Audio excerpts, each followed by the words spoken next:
My name is Alex Breland. I'm an associate attorney at Henshaw and Culbertson, where I practice labor and employment law. And education matters to me because it's the reason why I'm here speaking to you now. It's allowed me to open some doors and really choose this profession that I'm currently in and live a pretty comfortable life. Well, my story in education is, I think a pretty intriguing story. I'm from East New York, Brooklyn, in New York City, and I grew up there, and that's where most of my family currently resides. When I was in the 8th grade, I got introduced to a program called A Better Chance, and it's a nonprofit organization that puts a lot of inner city kids into college prep schools. Through this program, I had the opportunity to attend a pretty impressive public school outside of Philadelphia. I lived away from home, but it wasn't exactly a boarding school. We lived in a house that was run completely off donations, and individuals who volunteered their time to run the day-to-day operations of the place. After graduating there, I had the opportunity to go to the University of Pennsylvania, where I majored in economics and sociology. After my 4 years there, I joined Teach for America.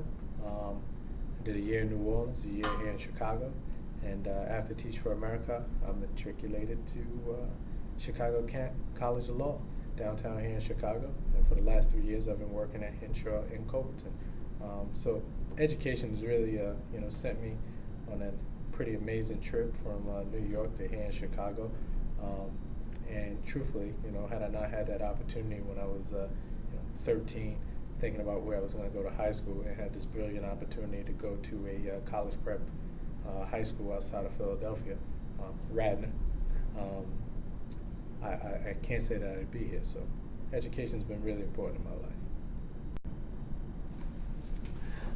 life. So I've told you my education story, and now I want to give you a bit of advice. My advice simply is that education is a wonderful tool to hopefully even a playing field and give individuals an opportunity to compete on a fair ground in our American society. The one thing I'll say is that education is just one of many components of freedom. I'll tell you a story about when I was in undergrad, my senior year.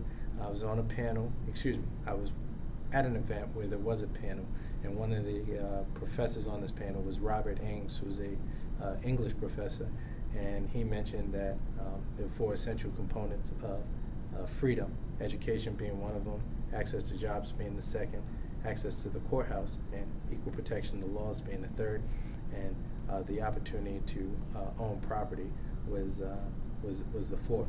And these were all components that were tied to ideas of freedom for black individuals being released from slavery after the Civil War, and ideas and concepts of freedom in the Reconstruction period.